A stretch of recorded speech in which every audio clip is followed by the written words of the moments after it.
Искам да ви покажа нещо. Днес съм в града и имах работа и всъщност излязох с моята половинка тук. И искам да ви кажа, цените малките неща около себе си, защото ето, той ми подари един карамфил. Просто един карамфил ми подари, който не струва милиони, но просто жеста е важен. А цените хората около себе си, защото точно такива малки жестове могат да направят деня ви прекрасен. Ние ви пожелаваме успешен и прекрасен ден.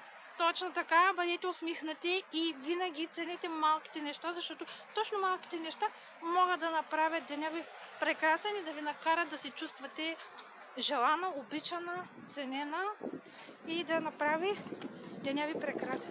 От нас ви пожелаваме успешен и прекрасен ден. Един топъл, усмихнат и прекрасен ден. Обичайте се и дарявайте любов, защото това е нещо много по-ценно от купищата пари и от купищата неща на света. Така че ви пожелавам един прекрасен ден от нас.